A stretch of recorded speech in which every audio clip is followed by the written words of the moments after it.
லூக்கா எழுதின புஸ்தகம் 13வது அதிகாரம் 12வது வசனத்தை நான் வாசிக்க கேட்போம். இயேசு அவளை கண்டு தம்மிடத்தில் அழைத்து ஸ்திரீயே உன் பலவீனத்தினின்று விடுதலையாக்கப்பட்டாய் என்று சொல்லி, உன் பலவீனத்திலிருந்து விடுதலையாக்கப்பட்டாய். ஆண்டவராகிய இயேசு கிறிஸ்து இப்படி ஜெப ஆலயத்தில் பிரசங்கம் பண்ணிக்கிட்டு இருக்கிறார். ஜெப ஆலயத்தில் பிரசங்கம் பண்ணிக்கிட்டு இருக்கிற பொழுது அவருடைய கண்கள் ஒருவரை காண்கிறது. அது ஒரு ஸ்திரீ, ஒரு பெண்ணு.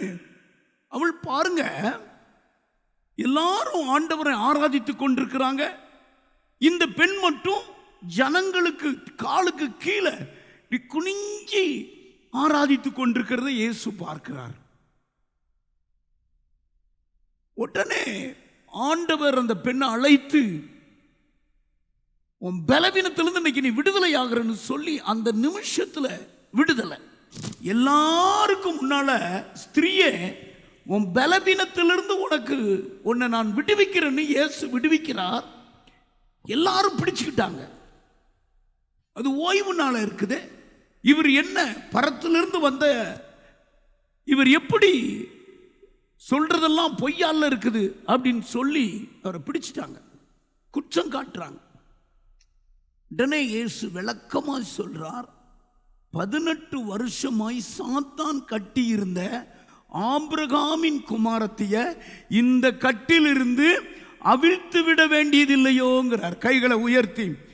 இந்த நாளுக்குரிய செய்தி இயேசு இன்றைக்கு உங்களை விடுவிக்கிற செய்தி. அல்லேலூயா. இந்த நாள் ஆண்டவராகிய இயேசு உங்களை விடுவிக்கிற ஒரு வார்த்தை.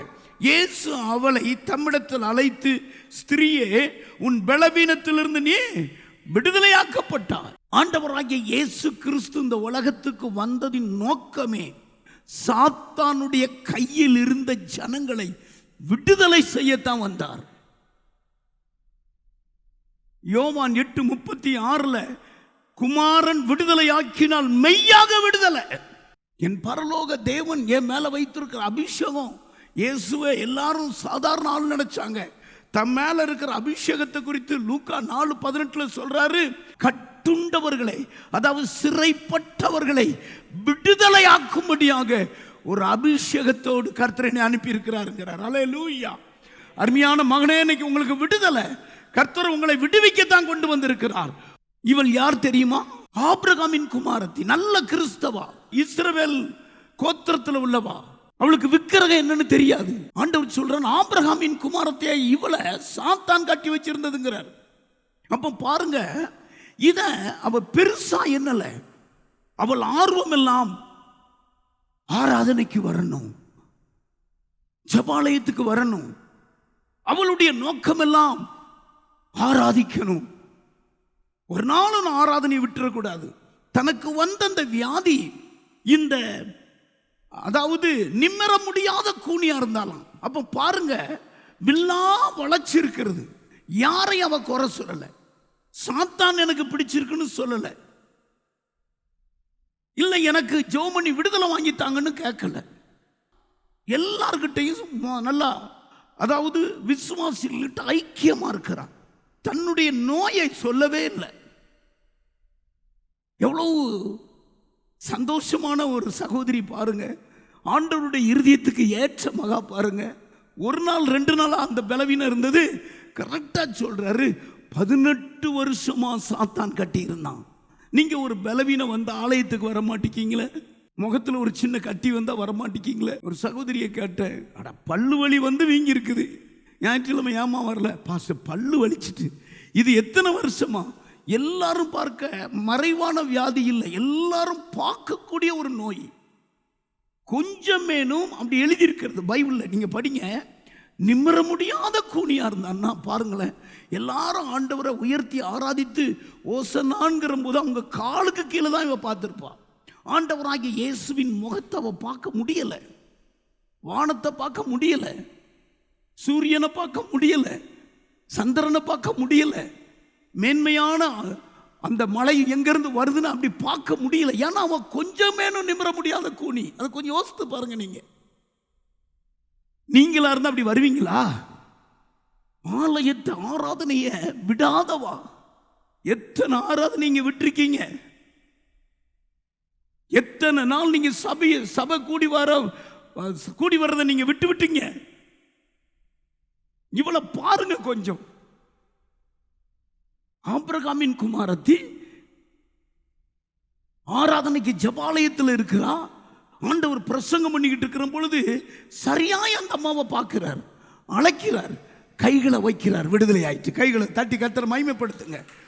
ஆண்டவர் பார்க்கும்படி நீங்க ஆலயத்துக்கு வரணும். ஆமா, இப்போ இவளுக்கு இருக்கிற பிரச்சனை ஆண்டவராகிய இயேசுவுக்கு பட்டா பகலா தெரியுது. அந்த பிரதான ஆசாரியனும் ஜபாலய தலைவனும் வந்து சொல்லல, ஐயோ ஒரு சகோதரி கூனியா இருக்கிறாயா, வாங்க வாங்க இன்னைக்கு நீங்க பிரசங்கம் பண்ண வந்திருக்கீங்க, உங்களை கூப்பிட்டு சுகமாக்குங்கன்னு சொல்லல. ஆனா இவரே கண்டுபிடிச்சிட்டாரு. ஸ்திரியே, உன் பலவீனத்திலிருந்து இன்னைக்கு நீ விடுதலையாக்கப்பட்டாய் என்று சொல்றார். அந்த பலவீனம் எப்படி வந்தது தெரியுமா? சாத்தான் கரெக்டா அடிக்கிறார். விசுவாசியை சாத்தான் தொட முடியுமா? ஆபிரகாமின் குமாரத்தையை சாத்தான் தொட முடியுமா? ஆராதனைக்கு ஒழுங்கா வாரால சாத்தான் தொட முடியுமா? நல்ல ஐக்கியம் சபையில விசுவாசிகளோடு நல்ல ஐக்கியமா இருக்கிறாளே சாத்தான் தொட முடியுமா? சாத்தான் தொட முடியும். அழகா ஆண்டவர் சொல்றாரு, இது சாத்தான் கட்டியிருந்த கட்டிலிருந்து விடுதலையாக்க வேண்டாமா அப்படிங்கிறார். அப்போ இந்த கால வேளையில பல விதத்தில் சத்துரு ஜனங்களை கட்டி வைத்திருக்கிறான். இதிலிருந்து விடுதலை கொடுக்க இயேசு ஒருவரால தான் முடியும். கையை உயர்த்தி ஒரு அல்லேலூயா சொல்லுங்க. மறுபடியும் ஒரு அல்லேலூயா சொல்லுங்க. அல்லேலூயா. கிழக்க போனாலும் விடுதலை இல்லை, மேற்க போனாலும் விடுதலை இல்லை, தெற்க போனாலும் விடுதலை இல்லை, வடக்க போனாலும் விடுதலை இல்லை. இயேசுவே வாயை விட்டு சொன்னார், குமாரன் விடுதலையாக்கினால் மெய்யான விடுதலை. எபிரேயருக்கு எழுதின புஸ்தகம் 2வது அதிகாரம் 14-15 வசனத்தை வாசிக்க கேட்போம். ஆதலால் பிள்ளைகள் மாம்சத்தையும் இரத்தத்தையும் உடையவர்களாயிருக்க, பிள்ளைகள் மாம்சத்தையும் இரத்தத்தையும் உடையவர்களா இருக்க அவரும் அவர்களைப் போல. பாருங்க, நம்மை போல இயேசு வந்தார். சகோதரியே, நீங்க எப்படி மாம்சமும் இரத்தமும் உடையவர்களாய் பலவீனத்தோடு இருக்கீங்களோ, இயேசுவும் அப்படிதான் மாம்சத்தோடு இரத்தத்தோடு வந்தார். ஏன் தெரியுமா? ஜனங்களை பிசாசு அழிக்கிறான். பிசாசு ஜனங்களை கட்டி வைத்திருக்கிறான். அடிமைத்தனத்துக்குள்ள இருக்கிறாங்க. இந்த அடிமைத்தனத்திலிருந்து விடுதலையாக்கும்படியாய் தான் அப்படி ஆனார்னு இருக்கு. வாசிங்க. மரணத்துக்கு அதிகாரியாகிய பிசாசானவனை, மரணத்துக்கு அதிகாரியாகிய பிசாசானவனை தமது மரணத்தினாலே அழிக்கும்படிக்கும், தமது மரணத்தினாலே அழிக்கும்படிக்கும், ஜீவ காலமெல்லாம் மரண பயத்தினாலே, ஜீவ காலமெல்லாம் மரண பயத்தினாலே அடிமைத்தனத்துக்குள்ளானவர்கள் யாவரையும் விடுதலை பண்ணும்படிக்கு அப்படியானார். விடுதலை கொடுக்கும்படி அப்படியானார். உனக்கு விடுதலை, உன் மரண பயத்திலிருந்து விடுதலை. ஆமா, பிசாசு கொண்டு வந்த சூழ்ச்சியிலிருந்து விடுதலை. இயேசு விடுதலை கொடுக்கிறவராய் அப்படி வந்தார். ஒரு ஐஸ்வர்யவான் தன் வாழ்க்கையிலே தப்பா நடந்திருக்கிறான். அவனுக்கு நல்ல ஒரு மனைவி இருக்காங்க. அவன் ஒரு பெண்ணோடு தற்பாகி அந்த பெண்ணுக்கு ஒரு குழந்தை பெற்று அந்த குழந்தை டிஸ்சார்ஜ் ஆக போகுது. அந்த குழந்தை இந்த ஆஸ்பத்திரியில் பெற்றிருக்குது. எல்லா பணமும் தன்னுடைய கணவனார் கட்டி இருக்கிறார். அந்த பெண்ணுக்கு டிஸ்சார்ஜ் ஆகும்போது இந்த ஐஸ்வர்யவாட்டி என்ன பண்றா? அந்த ஆஸ்பத்திரிக்குள்ள போறா. இவள் ஒரு விலையேற பெற்ற ஒரு மருத்துவத்தில் இருக்கிற ஒரு மேன்மையான அம்மா. இவள் நர்ஸ் ட்ரெஸ் போட்டுட்டு கையில் இன்ஜெக்ஷன் எடுத்துட்டு அவங்க வெளியே வரும்போது, அந்த வாடை விட்டு வெளியே வரும்பொழுது இவ போறா. கொஞ்சம் இருங்க உங்களுக்கு ஒரு இன்ஜெக்ஷன் பண்ணணும். அம்மா எல்லாம் இன்ஜெக்ஷன் பண்ணியாச்சு, பணம் கொடுத்தாச்சு, நீங்க யாரு? அந்த அம்மாவுக்கு ஒரே சந்தேகம், அந்த பெண்ணுடைய அம்மாவுக்கு ஒரே சந்தேகம். என்னடா வர்ற நேரத்தில் குழந்தைய எடுத்துட்டு நம்ம வரும்பொழுது ஒரு இன்ஜெக்ஷன் போடணும்னு வந்திருக்கிறாளே அப்படின்னா, இன்ஜெக்ஷன்ல மருந்து இல்லை, காற்று இருந்திருக்கு. இவ கையை பிடிச்ச உடனே இந்த அம்மா கத்த ஆரம்பிச்சிட்டு, தாயார் கத்த ஆரம்பிச்சோன்னா அடுத்த ரூம்ல இருந்து நர்ஸ் வந்திருக்காங்க. நீங்க யாரு? இல்லை டாக்டர் உங்களுக்கு ஒரு இன்ஜெக்ஷன் போட சொன்னாங்க, அது பேரெல்லாம் சொல்லி இருக்கிறாங்க. இல்லை நீங்க எங்க ஹாஸ்பிட்டல் நீங்க ஒர்க் பண்ணலையே, பாருங்க. உடனே போலீஸ் வந்துருச்சு. போலீஸ் வந்தா இவளுடைய முகத்தை அப்படி காட்டவே மாட்டுக்கிறான். குடிஞ்சு இருக்கிறான். நான் ஸ்டேஷன்ல போய் காட்டினா ஆச்சரியப்படுறாங்க. அந்த ஊர்ல இருக்கிற பெரிய ஹாஸ்பிட்டல்ல இவங்க தான் சீஃப் டாக்டர். ஆமா, பாருங்க, ஒரு விலையேற பெற்ற பேர் புகழா இருக்கிறவங்க அப்படி ஒரு சின்ன ஆள் மாதிரி அப்படி முகத்தை மறைச்சி, காரணம் தன்னுடைய கணவனார் தப்பான ஒரு பெண்ணோட தொடர்பு வச்சு அவளை கொலை செய்யணும்னு போயிருக்கிறான். இப்போ வேஷம் தெரிஞ்சிருச்சு, யாருக்கிட்டையும் முகத்தை காட்ட மாட்டேங்காங்க. ஓடி ஓடி ஓடி ஓடி மறைக்கிறாங்க, குன்றாங்க, கூனியாகிறாங்க. இப்போ நான் என்ன சொல்றேன்னா, சாத்தான் கட்டுனா அப்படித்தான் கூனியாகுவாங்க. ஆமேன்னு சொல்லுங்க. லஞ்சம் வாங்குறான் பெரிய அதிகாரி, சார் சார் சார் லஞ்சம் கொடுத்தவொன்னே அவன் கையெழுத்து போடுறான். பிடிச்சிட்டாங்கன்னு வச்சுங்க, விசிலன்ஸ் வச்சு அப்படியே முகத்தை முடிக்கிறான். துண்டுலாட்டான்னு சட்டையை கலட்டிட்டு முகத்தை முடிக்கிறான். பாலியல் குற்றத்தில் தலைப்படுறவன் கையில் பிடிச்சிட்டாங்கன்னா போதும், அப்படியே முகத்தை மூடுறான். திருட்டில் கை பாருங்க. அப்படின்னா அதுக்கு என்ன அர்த்தம்னா, சாத்தானுடைய கட்டுங்க. தைரியமா முகத்தை காட்ட முடியல, தைரியமா நெஞ்ச மலத்தி நடக்க முடியல. அதுதான் இந்த சம்பவத்தில் நடந்திருக்கு. ஏதோ மறைவான ஒரு காரியம் அவளை வில்லாக்கி இருக்கிறது, குனிய வச்சிருக்கிறது. ஆண்டவருக்கு தெரிஞ்சிருச்சு அந்த காரியம். கையை உயர்த்தி, நான் முகத்தை பார்க்கிறேன், எனக்கு இயேசு உங்கள் இருதயத்தை பார்த்து கொண்டிருக்கிறார். உடைய முகத்தில் வடிகிற கண்ணீரை துடைக்க அவர் ஆவலா இருக்கிறார், விடுதலை கொடுக்க ஆவலா இருக்கிறார். எனக்கு ஆண்டவர் கண்களை அப்படியே திறந்தார். இதுதான் தம்பி நீ பிரசங்கம் பண்ணுன்னு சொன்னார். ஆகினாலே அவர் விடுதலை கொடுக்கிறவர். ஹல்லேலூயா. பாவ அடிமைத்தனத்துக்குள்ளே தள்ளி போடுகிறான், ஆண்டவர் அதிலிருந்து இயேசு விடுவிக்கிறார். சாபத்துக்குள்ள சாத்தான் தள்ளி போடுகிறான், ஆண்டவர் அதிலிருந்து ஜனங்களை விடுவிக்கிறார். சாத்தான் நோயினால ஜனங்களை கட்டி வைத்திருக்கிறான், இயேசு அதிலிருந்து ஜனங்களை விடுவிக்கிறார். சாத்தான் கடன் பிரச்சனையில ஜனங்களை கட்டி வைத்திருக்கிறார், இயேசு அதிலிருந்து கர்த்தர் விடுவிக்கிறார். சாத்தான் மாந்திரிக கட்டிலிருந்து ஜனங்களை கட்டி வைக்கிறார், இயேசு விடுவிக்கிற தெய்வம். சாத்தான் பில்லி சூனிய கட்டிலிருந்து ஜனங்களை கட்டி வைக்கிறார், இயேசு அதிலிருந்து விடுவிக்கிற தெய்வம். ஆமா, குறி சொல்லுகிற ஆவியினால ஜனங்களை கட்டி வைத்திருக்கிறார், இயேசு அதிலிருந்து விடுவிக்கிற தெய்வம். மரண பயத்தினால சாத்தான் ஜனங்களை கட்டி வைக்கிறார், இயேசு அதிலிருந்து விடுவிக்கிற தெய்வம். சோர்வின் ஆவியினால ஜனங்களை கட்டி வைத்திருக்கிறார், இயேசு அதிலிருந்து விடுவிக்கிற தெய்வம். தற்கொலையின் எண்ணங்களால சாத்தான் ஜனங்களை கட்டி வைத்திருக்கிறார், கர்த்தர் அதிலிருந்து விடுவிக்கிற தெய்வம். தலையில கை வச்சு எல்லாரும் கை தட்டுங்க பார்ப்போம். ஆண்டவர் இன்னைக்கு விடுவிக்கிறார். ஹல்லேலூயா. பாவத்திலிருந்து விடுதலை, சாபத்திலிருந்து விடுதலை, நோயிலிருந்து விடுதலை, கடன்ல இருந்து விடுதலை, மாந்திரிய கட்டிலிருந்து விடுதலை, பில்லி சுனியத்திலிருந்து விடுதலை, குறி சொல்லுகிற ஆவிலிருந்து விடுதலை, மரண பயத்திலிருந்து விடுதலை, சோர்விலிருந்து விடுதலை, தற்கொலையின் ஆவிலிருந்து விடுதலை. விடுதலை.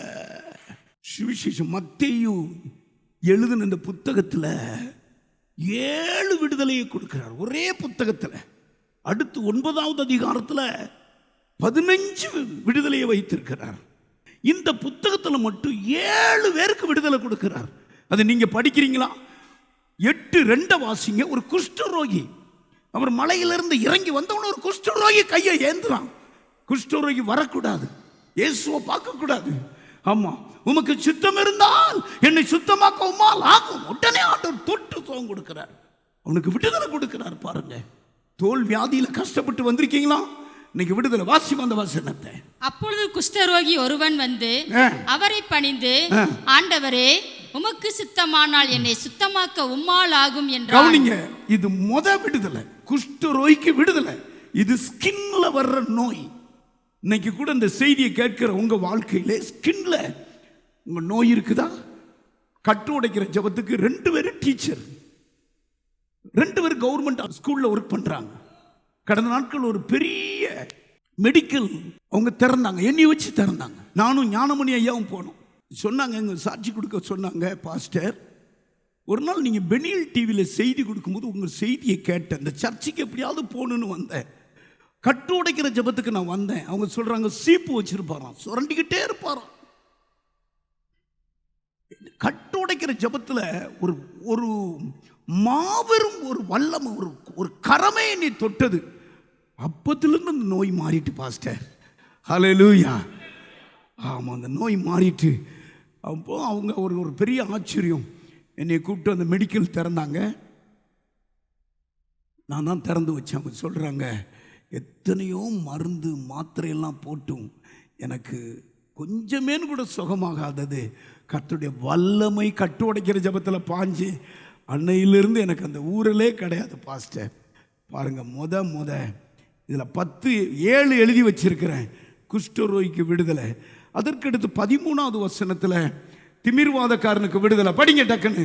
பின்பு இயேசு நூற்றுக்கு அதிபதியை நோக்கி, நீ போகலாம். இங்க கவனிங்க, அவன் சொல்றான், ஐயா என் வேலைக்காரன் திமிர்வாதத்தினால மிகுந்த கொடிய வேதனைப்படுகிறான், அவனால பார்க்க முடியல, என்னை வீட்டை விட்டு துரத்தவும் முடியல. ஆனா உண்மை குறித்து நான் கேள்விப்பட்டிருக்கிறேன், நீர் என் வீட்டுக்கு வர்றதற்கு நான் பாத்திரம் அல்ல. ஒருத்தனை வானா வார்தான், ஒருத்தனை போனா போவான். அப்படிப்பட்ட நானா இருந்தாலும் நீர் அவ்வளவு உன்னதமான தெய்வம், என் வீட்டு வர்றதுக்கு ஒரு வார்த்தை சொல்லும். ஆண்டவர் சொல்லிட்டாரு. இஸ்ரவேலுக்குள்ள இப்படிப்பட்ட விசுவாசத்தை பார்க்கல. உடனே திமிர்வாதக்காரன் அப்பொழுதே சுகமாயிட்டான். கையை தட்டி கர்த்தரை மகிமைப்படுத்துங்க. 2 வசனம் கீழே வாசித்தீங்கன்னா அங்க சுகம் கிடைச்சு போறாயா. 3வது நீங்க வாசிங்க. 3வது பேதுரு மாமி. 14வது வசனம்மா. இயேசு பேதுருவின் வீட்டிலே வந்து அவன் மாமி ஜுரமாய் இங்க கிடந்ததை பாருங்க, கண்டார். கொடிய காய்ச்சல்ல மாமி சுரமா கிடக்காங்க. இத நீங்க படிச்சு பாருங்க. குனிஞ்சி தொட்டு சுகம் கொடுத்தார். கை தட்டி ஆண்டவரை ஸ்தோத்திரம் பண்ணுங்க. அந்த நேரமே அந்த ஜுரம் அவளை விட்டு மாறிட்டு. எப்படிலாம் விடுதலை கொடுக்கிற, எத்தனை விடுதலையை சொல்லியிருக்கேன் இதுவரைக்கும்? 4 சொல்லிட்டேன். 5 பாருங்க. 16வது வசனம் வாசிங்க. அஸ்தமனமான போது பிசாசு பிடித்திருந்த அநேகரை அவரிடத்தில் கொண்டு வந்தார்கள். அவர் அந்த அசுத்த ஆவிகளை தமது வார்த்தையினாலே துரத்திட்டார். அசுத்த ஆவி அநேகர், ஒருவர் 2 பேர் இல்ல, அசுத்த ஆவினால பாதிக்கப்பட்டவங்களை அப்படியே கொண்டு வர்றாங்க. இந்த அதிகாரத்தில் இதெல்லாம் நடக்குது பாருங்க. அத்தனை வரையும் விடுதலையாக்கினார். அதற்கு அடுத்து 5வதாமா, அஸ்தமனமான போது பிசாசு பிடித்திருந்த அநேகரை அவரிடத்தில் கொண்டு வந்தார்கள். அவர் அந்த ஆவிகளை தமது வார்த்தையினாலே துரத்தி பிணியாளிகள் எல்லாரையும் சுஸ்தமாக்கினார். பிணியாளிகள், அசுத்தாவி பிடிச்சவங்க அது தனி. அடுத்து பிணியாளிகள்னா நோயாளிகள். என்னென்ன நோயில வருத்தப்பட்டாங்களோ அத்தனை நோய்களையும் கர்த்தர் குணமாக்கிட்டார். கைகளை தட்டி கர்த்தரை மகிமைப்படுத்துங்க. ஆமா, இதுல இருந்து நீங்க உணர்வடைங்க. நீங்க நல்லா புரிஞ்சுக்கோங்க. ஆண்டவர்கிட்ட நீங்க வாங்க, என்ன வியாதினாலும் கர்த்தர் சுகமாக்குவார். ஆமா. அதற்கு அடுத்து பார்த்தீங்கன்னா 26வது வசனம். 6வது காரியத்தை நான் உங்களுக்கு சொல்றேன். 12 சீசர்களையும் அழிக்கும்படி அந்த கடல் திடீர்னு கொந்தளிச்சிட்டு காற்று பலமாயிட்டு ஆண்டவர் 12 சீசருடைய உயிரை அற்புதமாய் ஜீவன் காப்பாற்ற உதவி செய்தார். படிமா அந்த வசனம். அதற்கு அவர், அற்ப விசுவாசிகளே, ஏன் பயப்படுகிறீர்கள் என்று சொல்லி எழுந்து காற்றையும் கடலையும் அதட்டினார்.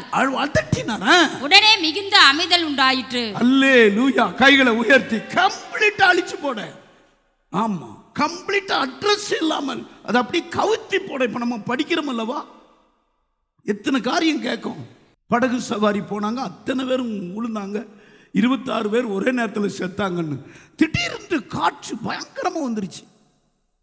காற்று ஒரு பக்கம், அலை ஒரு பக்கம், அமிழ்ந்து போயிடுறாங்க. ஆண்டவர் உடனே 12 பேருடைய சீசர்கள் அன்னைக்கு அழிஞ்சு போயிருந்தாங்கன்னா அந்த சுவிசேஷம் பரவி இருக்காது. அவங்களுக்கு ஆண்டவர் ஜீவனை கொடுத்தார். கைகளை உயர்த்தி அல்லேலூயா. இயேசுவின் பாதத்தை நம்ம முத்தம் செய்யணும். அவ்வளவு இரக்கமுள்ள தெய்வம். கைகளை உயர்த்தி, அவ்வளவு நல்ல தெய்வம். ஒரு நாள் இயேசு விட்டு நீங்க விலகக்கூடாது. கொடியவர்கள் 2 பேர் ஊரையே அழிக்க வந்தவங்க பிசாசு பிடிச்சு 2 வாலிபர்கள். அவர்கள் கொடியவர்கள். ஒருவராலும் அடக்க முடியாது, ஒருவராலும் சங்கிலினால கட்ட முடியாது. குடியிருப்பு கல்லறையில் இருந்தது.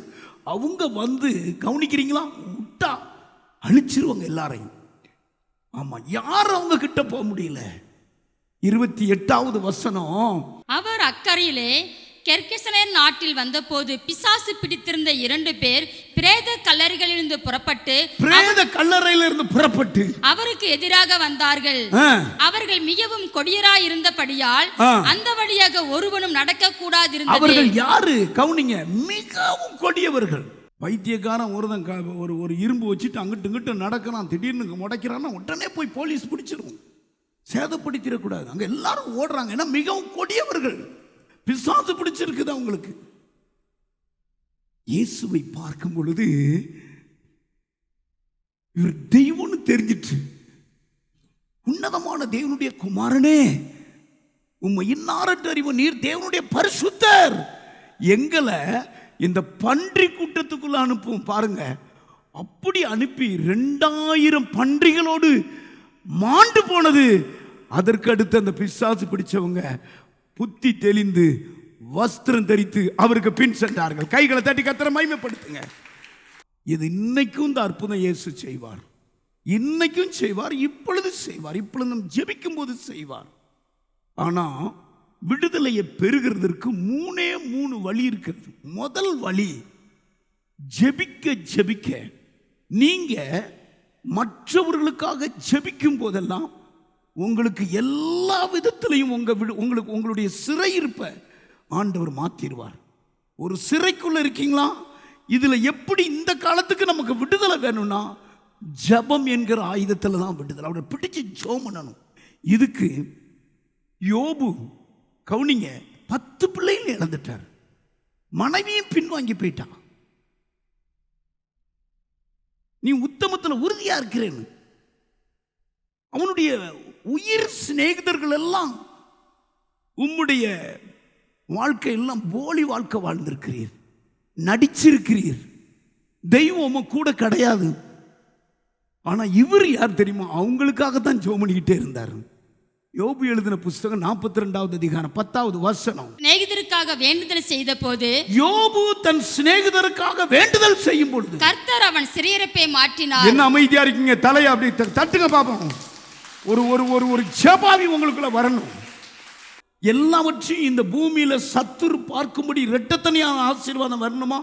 இந்த 7 காரியத்தில் விடுதலை பண்ண அந்த இயேசுவை நோக்கி நீங்க ஜெபம் பண்ணணும். ஆமா, மற்றவங்களுக்காக ஜெபம் பண்ணணும். யோபு பாருங்க, என்னை குணமாக்கும், ஏன் இப்படி செத்தது அதெல்லாம் கேட்கவே இல்லை. அவர் சொல்லிட்டார், அவர் பறிச்சிட்டு போறாரு. அவரை தடுப்பவன் யார்? ஏன் இப்படி செய்கிறீர் என்று கேட்பவன் யாருன்னு யோபு சொல்லிட்டார் கையை உயர்த்தி.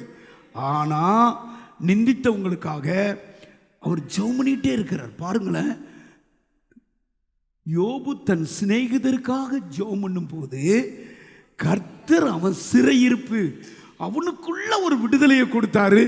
அடுத்த வசனம் சொல்லுது, ரெட்டிப்பான நன்மை வீட்டை நிறைஞ்சது.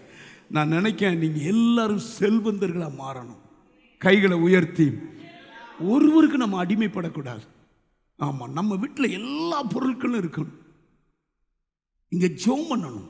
இந்த யோபு ஆசீர்வதிச்சு அப்ப நீங்க ஜெப வீரரா மாறணும், ஜெப வீரரா மாறணும். உங்களுக்கு தெரியுமா, எல்லாரும் வணங்கா கழுத்துள்ளவங்க தேவனை நிந்திக்கிறாங்க. எங்களை அந்த வனாந்தரத்திலையா கொண்டு வந்தீர்?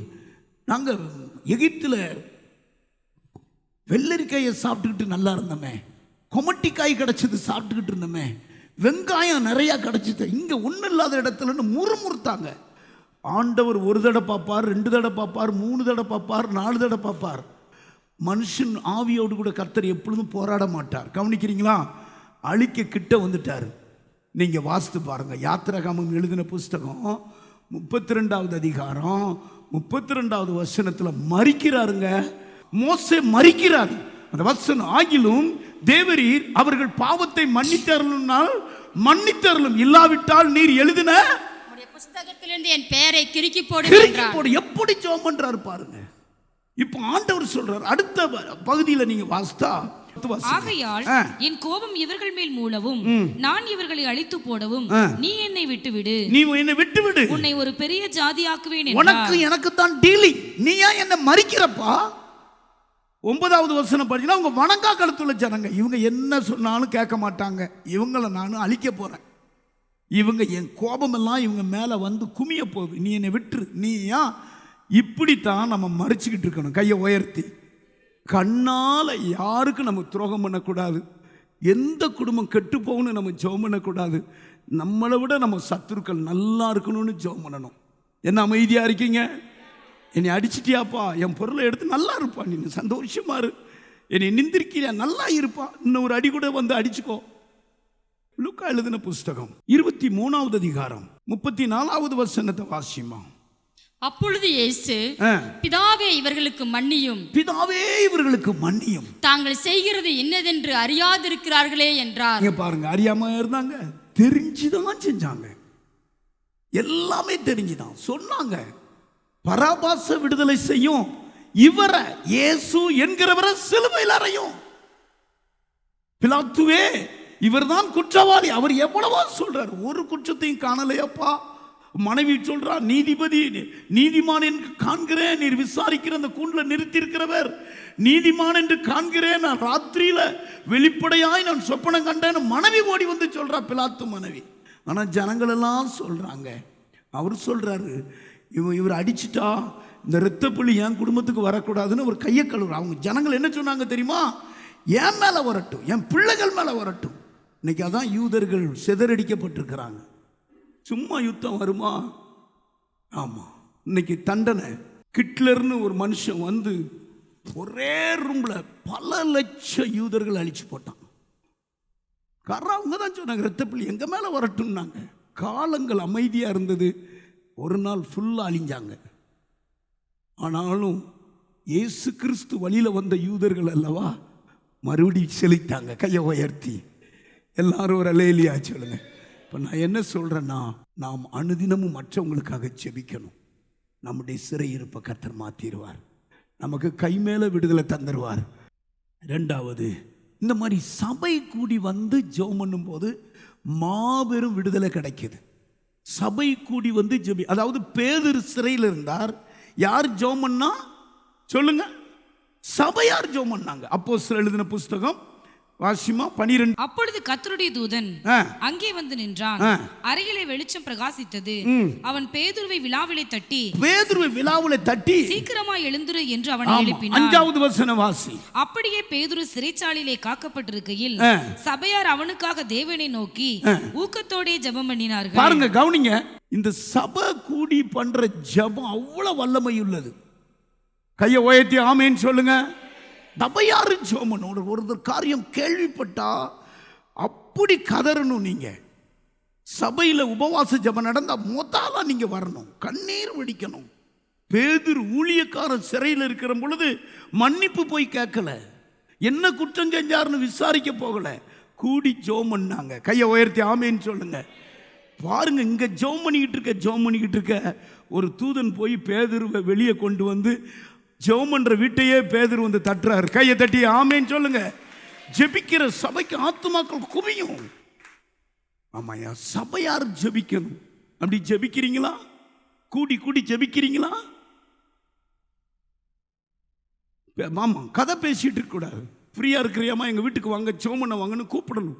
ஒரு 5 பேர் 4 பேர் சேர்ந்து உங்க ஏரியாவில் இருக்கிறதான விக்கிரக கிரியைகள், மந்திரவாத கிரியைகள், தற்கொலையின் ஆவிகள், குடிவெறியின் ஆவிகள் கட்டி நீங்க ஜெபிக்கணும். ஜெபம் இல்லாம எழுப்புதல் இல்லை. கையை உயர்த்தி மறுபடியும் ஒரு அல்லேலூயா சொல்லுங்க. ஹல்லேலூயா, ஹல்லேலூயா. பால்யாங்கிச்சோ அவர் சபையில் யாருமே இல்லை, ஆனா சபைக்கு வெளியே எல்லாம் பயங்கரமான ட்ரிங்க் அடிக்கிற ஆட்கள். கவர்மெண்டே கொடுக்குது, ரேஷன்ல போதைப் பொருட்கள் கொடுக்குது. ஐயோ, இந்த போதைப் பொருளுக்கு ஜனங்கள் அடிமையா இருக்கிறாங்கன்னு பால்யாங்கிச்சோ அவருடைய மனைவி, அவருடைய மாமியார், அவருடைய பிள்ளைகள் ஜெபம் பண்ணி இருக்கிறாங்க.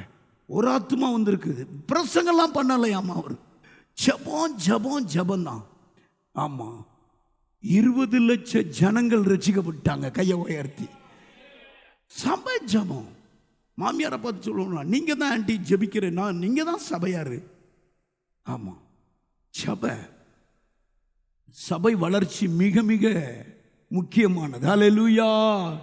ஜெபிக்க மந்தை பெருகுது போல உன் ஜனத்தை உனக்கு நான் பெருக்கி தருவேன் இருக்கிறார். ஏன்னா அமைதியா இருக்கீங்க? ஆமா, ஜெபிக்க சபை வளரும். நீ நினைக்கணும், நான் வந்து சும்மா ஒரு 10 பேர் கூட ஆராதிக்க கூடாது, ஆயிரக்கணக்கான ஆட்களோடு ஆராதிக்கிற ஆண்டவரே, அப்படி எங்க சபைக்கு தாங்க ஆண்டவரே. ஆண்டவர் சொல்லுகிறது என்னவென்றால், இஸ்ரவேல் வம்சத்தாருக்காக நான் இதை அனுக்கிரகம் செய்யும்படி அவர்கள் என்னிடத்தில் விண்ணப்பம் பண்ண வேண்டும். மந்தை பெருகுகிறது போல் அவர்களில் மனிதரை பெருக பண்ணுவேன். எல்லாம் விண்ணப்பம் பண்ண போதும். இஸ்ரவேல் ஜனங்கள் சபையில வந்து விண்ணப்பம் பண்ண போதும். அங்க கட்டில் இருக்கிறவங்க, இந்த கட்டில் இருக்கிறவங்க, தற்கொலை பண்ணிக்கிட்டு இருக்கிறவங்க, கொலைபாதம் பண்ணிக்கிட்டு இருக்கிறவங்க எல்லாரும் ரட்சிக்கப்பட்டுருவாங்க. கையை உயர்த்தி மந்தை பெருகிறது போல சபை பெருகிறோம். ஆமென். நல்லா பாடணும். பாட்டு வருதோ வரலையோ நல்லா பாடணும். அப்போஸ்தலர் எழுதின புஸ்தகம் 16வது அதிகாரம் 25-26 பவுலும் சீலாவும் சிறையில் இருந்தாங்க. என்ன பண்ணாங்க தெரியுமா? கவனிங்க. கையை கட்டியிருந்தாங்க, காலை தொழு மரத்தில் கட்டியிருந்தாங்க, வாயை மட்டும் விட்டுட்டாங்க. வாய்க்கும் பிளாஸ்திரி போட்டிருந்தாங்கன்னா இங்கே குதிச்சிருப்பாங்க, இங்கேருந்து சத்தம் வந்திருக்கும், இருதயத்துக்குள்ளேருந்து வந்திருக்கும். அதனால தான் வேதம் சொல்லுது, காலும் கையும் தொழு மரத்தில் கட்டப்பட்டிருந்தாலும் அவங்க நல்லா பாடிமா. அவன் இப்படிப்பட்ட கட்டளையை பெற்று அவர்களை உட்காவல் அறையிலே அடைத்து அவர்கள் கால்களை தொழுமரத்தில் மாட்டி வைத்தான். நடுராத்திரியிலே பவுலும் சீலாவும் ஜெபம் பண்ணி தேவனை துதித்து பாடினார்கள். காவலில் வைக்கப்பட்டவர்கள் அதை கேட்டுக்கொண்டிருந்தார்கள். சடுதியிலே சிறைச்சாலையின் அஸ்திபாரங்கள் அசையும்படியாக பூமி மிகவும் அதிர்ந்தது. கவனிங்க, இங்க ஒரு தூதெல்லாம் வரல. இந்த பாட்டு சத்தத்துக்கு உரியவரே ஒரு அசைச்சிட்டார், கையை உயர்த்தி. அல்லேலூயா. பாடுறது நான் என் இன்ட்ரெஸ்ட்டுக்கு பாடுறதில்லை, நான் நல்லா பாடுறேன்னு பாடுறதில்லை. ஒவ்வொரு பாட்டினுடைய அந்த அடியெல்லாம் அவருக்குரியவது. அவர் அப்படி அசைச்சு கேட்பார், இறங்குவார், பூமியவே அசைச்சிருவார். இன்னும் சொல்றாரு, இன்னும் ஒரு முறை நான் பூமி அசைப்பேன் இருக்கிறார். அல்லேலூயா.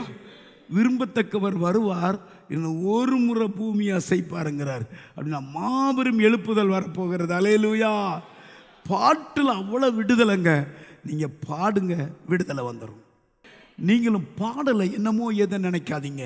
என்னமோ பாஸ்டர் நம்முடைய சபையில் ஒவ்வொரு பாட்டுமே தேவ பிரசன்னத்தை கொண்டு வரும், தேவ மகிமையை கொண்டு வரும். ஹல்லேலூயா. ஆமாம், ஆண்டவர் உடனே விடுவிப்பார். நம்மளை விடுதலை செய்ய ஆண்டவராக இயேசு கிறிஸ்து சிலுவையில் மரித்தார். எல்லாரும் எந்திரிச்சு நெல்லுங்க. 3 காரியம். இயேசு 7 ஒரே அதிகாரத்தில் 7 வேற விடுதலை செய்கிறார். குஷ்டரோகியிலிருந்து பிசாசு பிடிச்சவன் வரைக்கும் விடுதலை செஞ்சிட்டார். ஆனால் அந்த விடுதலையை பெற்றுக்கொள்றதற்கு 3 வழி. ஜெபம் பண்ணணும். தன் சிநேகிதருக்காக ஜெபம் பண்ணும்போது சிறை இருப்பிலிருந்து விடுதலை. 2வது, மற்றவர்கள் பேதுரு சிறையில் இருக்கிற பொழுது சபையார் ஜெபம் பண்ணும் பொழுது ஒரு தூதன் வந்து பேதுருக்கு விடுதலை. 3வது, பாடி துதிக்கும் போது உங்களுக்கு தெரிஞ்ச ஒரு பாட்டு பாடுங்க. பாடல், துதி எல்லாம் கர்த்தருக்குரியது. நீங்க பழைய ஏற்பாட்டிலையும் 3 கூட்டத்தார் வந்தாங்க ஒரு மனுஷனை அழிக்க. யோசபாத்தை அழிக்க 3 கூட்டத்தார் வந்தாங்க. நீங்க 2 நாளாகும் 20வது அதிகாரம் பாருங்க. பயப்படுறாரு. ஆண்டவர் சொல்றாரு, என்ன பயப்படுற, துதிக்கிறவனை முன்னால நிப்பாட்டுன்னு பேசுறாரு. ஆமா, கையை உயர்த்தி, ஆண்டவரே இந்த ஏராளமான கூட்டத்துக்கு நாங்கள் என்ன செய்ய ஆண்டவரே அப்படின்னு தேவ சமூகத்தில் உளுந்து கிடக்கிற போது முகமுகமாய் பேசுறாரு. யோசபாத்தே, ஏன் திரளான ஜனங்களுக்கு நீ பயப்படுற? யூதா என்கிற அந்த கோத்திரத்தை முன்னால நிறுத்து, அவங்க பாடி துதிக்கட்டும். அவரே சொல்றாரு, அவங்க பாடி துதிக்கும் போது அவர் சொல்லி கொடுக்கிறார் பாருங்க. ஒருவருக்கு விரோதமாய் ஒருவரை நான் எழும்ப பண்ணுவேன், அவங்க ஓடி போவாங்க, உன் காரியம் ஜெயமாய் இருக்கும். பாடுதல் அவ்வளவு சக்தி இருக்கிறது மகளே, பாடுதல் அவ்வளவு வல்லமை இருக்கிறது. பாட்டு ஏனதான அல்ல, பாட்டுக்குரியவர் அவர்தான். பாட்டுக்கு ஆண்டவர் ஆசீர்வதிக்கிறவர் அவர்தான். பாட பாட விடுதலை கொடுக்கிறவர் அவர்தான். பாடி பாடி விடுதலையை பெற்றான். நான் சொன்ன வார்த்தை இயேசு ராத்திரியும் பேசினார். அவர் பேசுனதை உங்களுக்கு சொல்லிட்டேன். எல்லாம் கையை வைத்து எல்லாம் ஜெபம் பண்ணுங்க, எல்லாம் ஜெபம் பண்ணுங்க, எல்லாம் ஜெபம் பண்ணுங்க. இந்த நாளில் உங்களுக்கு விடுதலை தான். விடுதலைக்கு வேற எங்கேயும் போகாதீங்க. வைத்தியனை தேடி போகாதீங்க, ஆஸ்பத்திரி தேடி போகாதீங்க, பணத்தை செலவு பண்ணாதீங்க, கர்த்தரை தேடுங்க. தயவு செய்து நீங்க ஜெபம் பண்ணி பாருங்க. இந்த மத்தேயு 8வது அதிகாரத்தை வீட்டில் போய் ஓயாம வாசிங்க. பயங்கரமான விடுதலை இருக்கிறது. ஒருவரையும் வெறுமையை அனுப்புனதில்லை, விடுவிச்சுதான் அனுப்புவாரு. உங்களுடைய சொந்த பந்தம் குழந்தை இல்லாம இருக்கிறாங்களா, கர்த்தர் கட்டாயமாய் அந்த தடையை மாத்திடுவாரு, கற்பகனி தருவார். வேலை இல்லாம இருக்காங்களா, ஜெபம் பண்ணுங்க. டிவி நிகழ்ச்சிகள் நமது சபையின் மூலம் பொள்ளாச்சி முழுவதும் 24 மணி நேரமும் ஜேகிங் டிவி ஒளிபரப்பப்படுகிறது. விகே செட்டப் பாக்ஸில் 112வது சேனலிலும், TCCL செட்டப் பாக்ஸில் 152வது சேனலிலும், SCV செட்டப் பாக்ஸில் 217வது சேனலிலும், டாக்ஸ் செட்டப் பாக்ஸில் 62வது சேனலிலும் நமது சபையின் பாடல்கள், ஆராதனைகள், செய்திகள் ஒளிபரப்பப்படுகிறது. தமிழ்நாடு முழுவதும் பைபிள் டிவியில் தினமும் மாலை 6:30 மணிக்கும், பெனியல் டிவியில் தினமும் காலை 7:30 மணிக்கும் நமது சபையின் நிகழ்ச்சிகள் ஒளிபரப்பப்படுகிறது. இந்த டிவி ஊழியங்களின் மூலம் ஆயிரக்கணக்கான ஜனங்கள் ஆசிர்வதிக்கப்பட ஜெபித்துக் கொள்ளுங்கள். ஒவ்வொரு ஞாயிற்றுக்கிழமையும் ஏராளமான ஜனங்கள் நமது ஆலயத்திற்கு வந்து விடுதலை, சுகம், ஆசிர்வாதம் மற்றும் சமாதானம் பெற்று செல்கின்றனர். நமது சபையின் ஆராதனை நேரங்கள்: ஒவ்வொரு ஞாயிற்றுக்கிழமை தோறும் முதலாம் ஆராதனை அதிகாலை 5 மணிக்கும், இரண்டாம் ஆராதனை காலை 7 மணிக்கும், மூன்றாம் ஆராதனை காலை 9 மணிக்கும், நான்காம் ஆராதனை மாலை 6:30 மணிக்கும் நடைபெறும். முதல் 3 ஆராதனைகளையும் நீங்கள் நேரடியாக சபையின் யூடியூப் வலைதளத்தில் உள்ள IPHH கிணத்துக்கடவு சேனலில் உலகத்தின் அனைத்து பகுதிகளிலும் இருந்து பார்த்து பயனடையலாம். சிறுவர்களுக்கான ஓய்வு நாள் பள்ளி முதலாம் ஆராதனையில் காலை 6 மணிக்கும், இரண்டாம் ஆராதனையில் காலை 8 மணிக்கும், மூன்றாம் ஆராதனையில் காலை 10 மணிக்கும் நடைபெறும். வாலிபர் கூடுகை ஒவ்வொரு மாதமும் முதல் ஞாயிற்றுக்கிழமை அன்று காலை 9 மணிக்கு வாலிபர்களுக்கான விசேஷித்த கூடுகை நடைபெறும். எண்ணெய் பூசி சுகமளிக்கும் வாக்குத்தத்த ஆராதனை ஒவ்வொரு மாதத்தின் 1ஆம் தேதி அதிகாலை 5 மணிக்கும் காலை 10 மணிக்கும் நடைபெறும். கட்டுகளை அவிழ்க்கும் உபவாச ஜெபம் ஒவ்வொரு மாதமும் 3ஆம் வெள்ளிக்கிழமை காலை 10 மணிக்கு நடைபெறும். இதில் ஒவ்வொருவருக்காக தனிப்பட்ட முறையில் பிரார்த்தனை ஏறெடுக்கப்படும். விடுதலை உபவாச ஜெபம் ஒவ்வொரு மாதமும் கடைசி சனிக்கிழமை அன்று காலை 10 மணிக்கு நம் தேசத்திற்காக பாரத்தோடு ஜெபங்கள் ஏறெடுக்கப்படும். ஒவ்வொரு வியாழக்கிழமை தோறும் ஆண்களுக்கான ஜெப கூடுகை புதிய ஆலயத்திலும், பெண்களுக்கான ஜெப கூடுகை பழைய ஆலயத்திலும் மாலை 7 மணிக்கு நடைபெறும். ஒவ்வொரு புதன்கிழமை அன்றும் வாலிப சகோதரர்களுக்கான ஜெப கூடுகை மாலை 7 மணிக்கு நடைபெறும். ஒவ்வொரு ஞாயிற்றுக்கிழமை அன்று வாலிப சகோதரிகளுக்கான ஜெப கூடுகை மாலை 5 மணிக்கு ஜூம் மீட்டிங்கில் நடைபெறும்.